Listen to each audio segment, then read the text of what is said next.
Hello friends, स्वागत है आप सभी का आपके अपने यूट्यूब चैनल इंग्लिश चिंतन पर। आज की इस वीडियो में मैंने लिया है कुछ 20 अपोजिट वर्ड्स को जो किसी भी कॉम्पिटिटिव एग्ज़ाम के लिए बहुत ही इंपॉर्टेंट होने वाले हैं।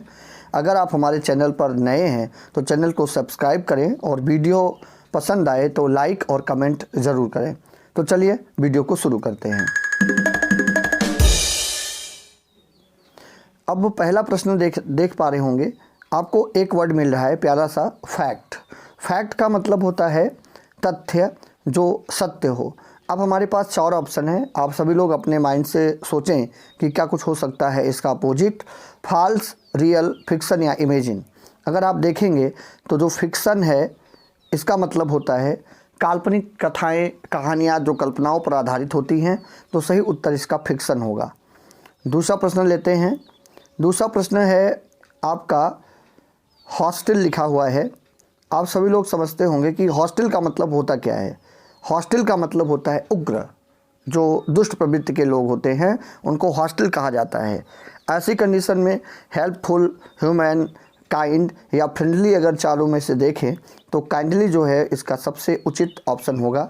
हॉस्टिल का अपोजिट होगा आपका फ्रेंडली। अगला वर्ड बहुत ही इम्पॉर्टेंट है। ये इम्पॉर्टेंट आप इसको मार्क कर सकते हैं। काफ़ी एग्ज़ाम में, बोर्ड के एग्ज़ाम से लेके किसी भी कॉम्पिटिटिव एग्ज़ाम के लिए ये बहुत ही इम्पॉर्टेंट है। ओपाक लिखा गया है। ओपाक का मतलब होता है अपारदर्शी। इसका मतलब होता है अपारदर्शी, मतलब ऐसी चीज़ें, कोई ऐसी वस्तु जिसके आर पार देखा ना जा सके।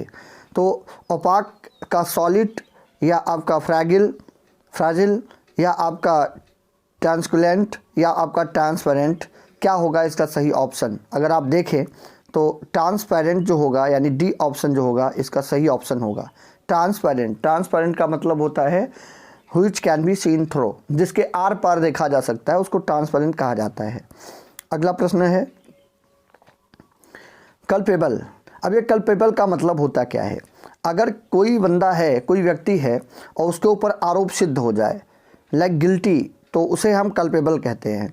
डिफेंडेबल, केयरलेस, रिस्पॉन्सिबल और ब्लेमलेस, अगर चारों ऑप्शन को देखें तो ब्लेमलेस जो होगा ये आपका सही ऑप्शन होगा। ब्लेमलेस आपका सही ऑप्शन होगा। अगला प्रश्न लेते हैं एक्सपेडिट। अगला क्वेश्चन है एक्सपेडिट। एक्सपेडिट का मतलब होता है तीव्रता या तेज़ी से। एक्सपेडिट तीव्रता या तेज़ी से। अब हॉस्टिल का मतलब उग्र आपको बताया ही गया रहा होगा।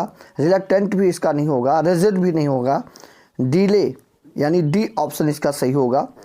समय ज़्यादा ना लें, वीडियो ज़्यादा लंबी ना हो, इसलिए मैं एग्जैक्ट उन्हीं अपोजिट वर्ड्स को डिस्कस कर रहा हूँ जो सीधा सीधा बिलोंग करते हैं। अगला वर्ड लेते हैं प्रूडेंट। प्रूडेंट का मतलब होता है बुद्धिमान। प्रूडेंस का मतलब होता है बुद्धिमत्ता। अब 4 ऑप्शन हैं, सिली, इडियट, अनवाइज और पुअर। अगर चारों ऑप्शन को देखें तो ये जो बी ऑप्शन है हमारा अनवाइज, ये करेक्ट आंसर हमारा होगा। तो B is the correct answer. अगले कुछ क्वेश्चंस को हम लेते हैं जल्दी से। 7 नंबर प्रश्न है ब्रूटल। अब देखिए ब्रूटल क्या होता है। ब्रूटल का मतलब होता है बहुत ही बर्बरतापूर्वक, मतलब निर्दयतापूर्वक जब कोई काम किया जाता है उसके लिए हम ब्रूटल का यूज़ करते हैं। अब यहाँ पे जेंटल है, क्रूअल है, इनह्यूमन है, बार्बरस है। आप सभी लोग भी अब सोचें कि इसका सही आंसर क्या हो सकता है। चारों में जो सही आंसर इसका होगा वो होगा आपका जेंटल, सज्जन या सभ्य। ब्रूटल का अपोजिट होगा। अगला वर्ड देखते हैं। अगला वर्ड है फ्रैलिटी। अब देखो ये फ्रैलिटी क्या होता है। फ्रैलिटी का मतलब होता है तुच्छता यानी कमजोरी। अब यहाँ पे इमेंसिपेशन है, हेल्थ है, स्ट्रेंथ है और बोल्डनेस है। अगर हम देखें तो कमजोरी का जो सबसे अच्छा अपोजिट बन के निकलेगा वो स्ट्रेंथ निकलेगा। बी हमारा सही आंसर होगा। अगला वर्ड है बहुत ही इम्पॉर्टेंट है ये, मैस्टिकेट। अक्सर एग्ज़ाम में आया हुआ होता है मैस्टिकेट। मैस्टिकेट की मीनिंग जो होती है वो होती है किसी चीज़ को चबाना। कांसील है, रिव्यू है, च्यू है और गॉबल है। अगर इनमें हम सबको देखें तो ये जो गॉबल वर्ड है इसका मतलब होता है किसी चीज़ को सीधे निगल जाना। तो मैस्टिकेट का जो अपोजिट होगा वो आपका हो जाएगा यहाँ पे गॉबल। तो ये हमारा हुआ 9 नंबर प्रश्न। लेते हैं अगले प्रश्नों को। अब अगर हम देखें एडवर्स, एडवर्स का मतलब होता है विपरीत या विरोध। एडवर्स का मतलब होता है विपरीत या विरोध। तो अगर हम इसको देखें अच्छे से तो यहाँ पे हम पाएंगे कि ये जो एडवर्स है, हॉस्टिल तो उग्र होता है, और फ्रेंडली इसका सबसे जो क्लोजेस्ट अपोजिट होगा वो आपका फ्रेंडली होगा, मैत्रीपूर्ण। तो ये हमारा हुआ अभी 10 नंबर प्रश्न। 11 नंबर है एथीस्ट। एथीस्ट का मतलब क्या होता है? एथीस्ट का मतलब होता है one who does not believe, जो विश्वास ना करता हो किसी भी चीज़ में, स्पेशली गॉड में, उसको हम एथीस्ट बोलते हैं।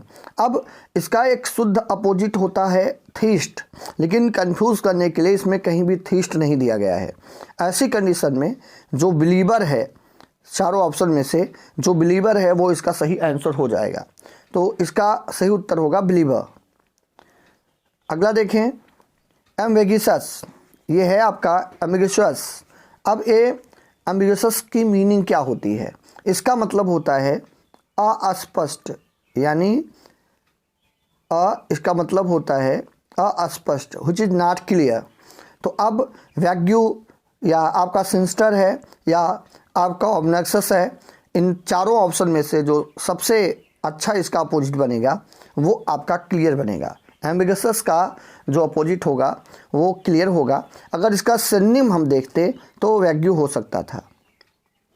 अगला प्रश्न है हमारा ऑप्टिमिस्ट। अब देखिए ऑप्टिमिस्ट का मतलब होता है one who always see the bright side of the world, जो विश्व के उजले पक्ष को देखता है, उसे हम ऑप्टिमिस्ट कहते हैं, और ऐसे एटीट्यूड को ऑप्टिमिस्टिक कहा जाता है।